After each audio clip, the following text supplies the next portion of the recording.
Saudações a todos os que acompanham o CovaCast. Temos a oportunidade hoje de discutir a Lei 14.973 de 2024, que trouxe diversas alterações no sistema tributário brasileiro. E nada melhor para conversar conosco do que a doutora Laís Querato, especialista em direito tributário, com ampla experiência no terceiro setor, pós-graduada pela PUC São Paulo, pela USP de Ribeirão Preto, uma advogada que a gente tem o orgulho de ter nos quadros da Covac Advogados. Doutora Laís, seja bem-vinda. Obrigada, doutor. Saudações a todos que assistem. É uma honra para mim estar aqui nesse podcast tão importante do direito tributário e de outros assuntos que sempre são discutidos aí, são os assuntos que sempre estão em voga. E obrigada pelo convite. Hoje a gente vai falar, já vou dar uma introdução, tá, doutor? Da lei sancionada dia 16 de setembro agora, 14.963, de 24, que trouxe mudanças significativas para o direito tributário brasileiro. Por quê? Ela abrange uma gama de temas, como, por exemplo, reoneração de folha de pagamento, novas regras para a tributação de imóveis, diretrizes para repatriação de recursos, dentre outros. E o objetivo dessa lei do governo, né, é aumentar a arrecadação fiscal e, de acordo com o governo, promover uma justiça tributária. Então, hoje a gente vai adentrar nesses temas, né, nesse tema, e explorar como essa lei vai impactar tanto as empresas quanto os contribuintes. Doutora Laís, em relação à questão da remuneração das folhas de pagamento, quais são as novidades trazidas por essa lei 14.973? Eu vou dar só uma breve introdução para até o pessoal que está assistindo entender. Para a gente falar de reoneração, eu vou explicar um pouquinho o que foi a desoneração da folha de pagamento. Uma lei anterior trouxe essa desoneração, que foi o quê? Uma redução significativa na carga tributária sobre os salários dos empregados de 17 setores da economia. À época, isso foi feito para poder estimular a economia. Então, ao invés de pagar uma contribuição previdencial patronal, a CPP, de 20% sobre a folha de pagamento, o empresário podia escolher pagar sobre a alíquota da receita bruta e aí uma porcentagem de variação de 1 a 4,5%. Só que isso resultou numa redução de aproximadamente 25 bilhões de arrecadação fiscal, né? O que desbalanceia o governo, que foi o que o STF entendeu e julgou essa lei anterior inconstitucional, por isso teve a aprovação dessa lei nova agora, né?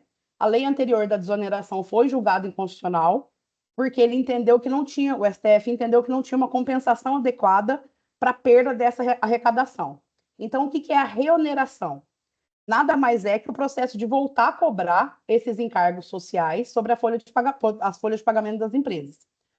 Então, isso inclui as contribuições previdenciárias e outros tributos que tinham sido reduzidos ou eliminados anteriormente para determinados setores, né, com aquela ideia de estimular a economia. E a razão para o governo estar fazendo isso agora é dupla: aumentar a arrecadação e promover essa justiça tributária. Com justiça tributária, o governo quer dizer que alguns setores estão com benefícios e outros não. Então, o governo tinha entendido que isso era inconstitucional, assim, estava desequilibrado e resolveu voltar a reonerar a folha. Tem bastante mudança com essa reoneração, mas ela vai ser gradual, até para não assustar os contribuintes, né? Não pode ser de uma hora para outra. E a partir do ano que vem, vai voltar o pagamento a ser em cima da folha, ao invés de em cima da alíquota. Aí, ano que vem, vai ser 60% da alíquota, 25% da folha. No outro ano, 2026, vai ser 40% da alíquota, 50% da folha. No 27, 20% da alíquota, 75% da folha, e 28 vai ter voltado a oneração total em cima da folha, o pagamento sobre a folha. Em relação à questão da tributação dos imóveis, as mudanças na lei abrem uma janela de oportunidade para reavaliação dos imóveis e o impacto tributário no ganho de capital. O que é que você diria para quem está nos acompanhando? Há oportunidades aí? Sim, existe uma oportunidade aí boa, que deve ser avaliada caso a caso, mas essa legislação nova trouxe uma mudança no seguinte sentido: ela permite agora que o contribuinte ajuste o valor de mercado do imóvel. Antes você tinha o imóvel, você pagou 100 mil nele. Ele valorizou durante os anos. E aí você vende ele por 1 milhão, você tinha que pagar o ganho de capital de pelo menos 15% sobre os 900 mil de diferença, né?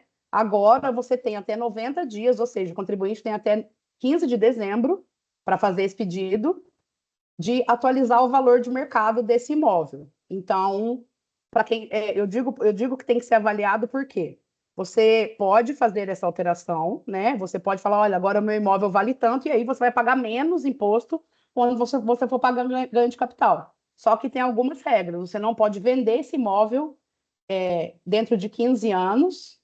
Você não pode vender esse imóvel dentro de 15 anos. Essa é a regra. Então, tem que avaliar. Eu vou vender esse imóvel, não vou vender nesse tempo, né? Porque se você vender, você vai ter que recolher o que você deixou de recolher. Mas tem sim boas oportunidades para avaliar, porque tem imóvel que valoriza muito e a gente não pode mudar, né? Fica sendo aquele valor para sempre. Mas Era, né? havendo a reavaliação em si, vai ter o pagamento da tributação com alíquota estimulada. Desculpa, doutor, eu não entendi o começo da pergunta. É, no caso concreto, quem usar a reavaliação vai ter que recolher de imediato alguma coisa, ou se não comercializar em 15 anos, ele simplesmente não vai Não, pagar nenhum tributo sobre essa reavaliação, ou tem um pagamento imediato? tem um pagamento de 4% para pessoa física e pessoa jurídica depende. Vai ser, eu creio que vai ser uns 10%, assim, 6% no imposto de renda e 4% de contribuição. O que antes pagava muito mais que 4%, por exemplo, as pessoas físicas, agora você tem que recolher uma alíquota de 4% do valor que você alterar. Então a gente pode dizer que a primeira avaliação é saber se vai ter capacidade de pagar o Exato. imposto. É que você está quieto e vai gerar um imposto para pagar, não é isso? Exato, exatamente. Você está quietinho ali, você vai arrumar um impostinho para você pagar, exatamente. Tá? Nos últimos anos, a gente vem vendo ao longo do tempo um estímulo é, tributário do governo na repatriação de recursos. Essa lei traz também esse estímulo? Traz também, porque ela estabelece alguns novos procedimentos para repatriar esses recursos que estão no exterior. Tudo isso, de novo, visando a arrecadação, né? E também visando incentivar a regularização desses ativos não declarados. Então, ela dá alguns benefícios para quem quiser repatriar esses recursos, mas também aumenta a penalidade para quem não regularizar. Laís, quais são os principais desafios, as principais desvantagens, as principais dificuldades que essa nova lei traz para os contribuintes? Certo? A gente tem até um pouco uma dificuldade que não é tão pequena. Por quê? Com a reoneração da folha, os desafios vão ser enfrentados com relação ao aumento dos custos operacionais por causa dessa reoneração, né? Então, assim, já que você vai voltar a pagar uma coisa que você não pagava, as entidades, empresas e tudo mais vão ter que avaliar pessoalmente, ali, caso a caso, com a contabilidade, eles vão ter que reestruturar o financeiro da empresa, porque eles vão voltar a pagar tributos e contribuições que não estavam sendo pagos. Então, vai ter esse problema aí. E o que é que você situaria como principais vantagens dessa nova legislação que podem ser maximizadas pelos contribuintes? Particularmente para mim, essa lei trouxe mais vantagem para o governo por causa da arrecadação fiscal em si. Tanto é que ela tem uns 7 tópicos, dentre eles até depósitos judiciais, extrajudiciais, eles vão reunir em uma conta só da União para poder juntar mais recurso mesmo, né? Então, assim, o intuito da lei é claramente repatriar recurso, angariar recurso, eles estão permitindo transação de dívida e autarquia e fundação também, com desconto, o negócio é recolher recurso. Para o governo, então, para mim, a vantagem é o aumento dessa arrecadação fiscal, né? Que eles vão destinar, de acordo com o próprio governo, a políticas sociais e investimentos sociais também. Políticas públicas e investimentos sociais. Para os contribuintes, eu acho que pode ser, dependendo do caso, né, que tenha uma certa justiça mesmo, como o próprio governo alegou, vai existir uma justiça tributária. porque quem estava pagando menos vai voltar a pagar o que deveria pagar. Então, alguns contribuintes estavam sendo muito onerados e outros menos. Até por isso o STF realmente decidiu, falou, não, tá desigual, vamos mudar isso aí. Então, a vantagem do contribuinte é realmente essa justiça, que vai garantir, a justiça tributária, né? Que vai garantir que mais setores contribuam para o sistema previdenciário, além disso, de estimular também a regularização dos recursos mantidos no exterior, o que promove também maior transparência econômica, né, no país. Doutora Laís, a gente está chegando ao fim. Eu acho que o objetivo principal aqui era apresentar essa nova legislação, colocar quem nos acompanha nas redes sociais, os nossos clientes, a Covax Sociedade de Advogados à disposição para esclarecimentos.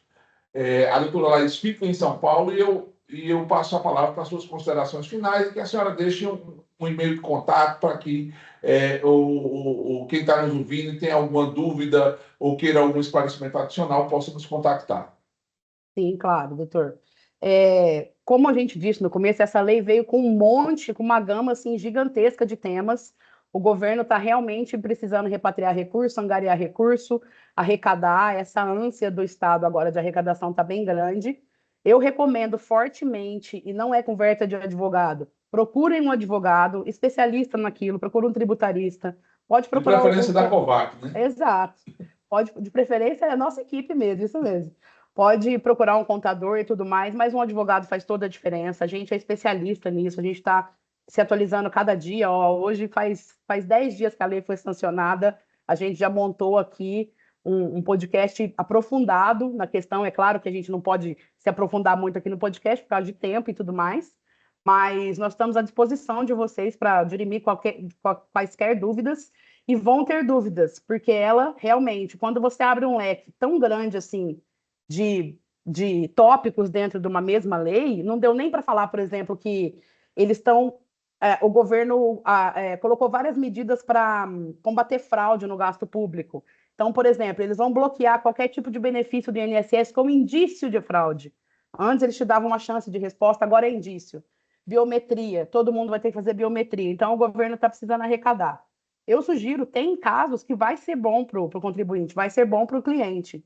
Então, nos procurem, nós fazemos um parecer bonitinho, a gente senta, conversa, faz uma reunião, toma um café, que a gente está aqui à disposição. O meu e-mail é laís, com S, ponto, Chiarato, C de casa, H-I-A-R-A-T de tatu, @dvcovac.com.br. Quem quiser pode entrar em contato, que a gente está aqui à disposição.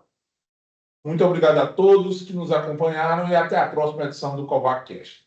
Obrigada a todos, pessoal. Tchau. Depois, minutos.